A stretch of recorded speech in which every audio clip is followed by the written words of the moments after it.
தமிழ் புத்தாண்டையொட்டி திருச்செந்தூர் சுப்பிரமணிய சுவாமி கோயிலில் பக்தர்கள் கூட்டம் அலைமோதுகிறது.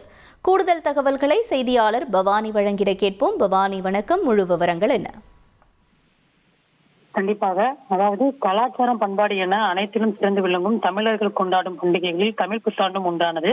தமிழ்நாட்டின் 12 மாதங்களில் முதலாவதாக சொல்லப்படக்கூடிய சித்திரை மாதம் தனிச்சிறப்பு வாய்ந்தது. இம்மாதத்தின் முதல் நாளே தமிழ் புத்தாண்டாக உலக தமிழரால் கொண்டாடப்பட்டு வருகிறது. இதனை முன்னிட்டு ஆண்டு முழுவதும் தங்கள் குடும்பங்கள் மகிழ்ச்சியாக வாழ்ந்திட மக்கள் வீடுகளிலும் கோயில்களும் சிறப்பு வழிபாடுகள் செய்வது வழக்கம்.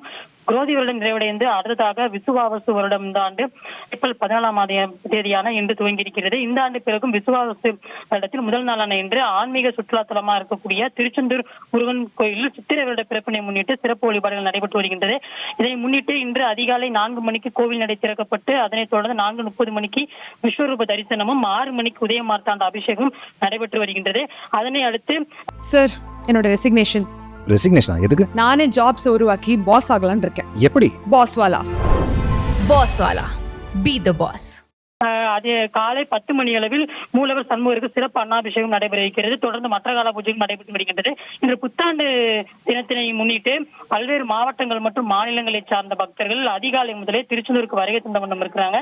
திருச்செந்தூர் சுப்பிரமணிய சுவாமி திருக்கோயில் கடற்கரை மற்றும் நாளிக்கிணறில் குளித்துவிட்டு புத்தாடை அணிந்து முருகப்பெருமானின் அருளை பெறுவதற்காக தங்கள் குடும்பத்தினருடன் தாங்க முடியா வெப்பத்திலும் நீண்ட வரிசையில் காத்திருக்கக்கூடிய அந்த காட்சிகளை நம்மால் காண முடிகின்றது.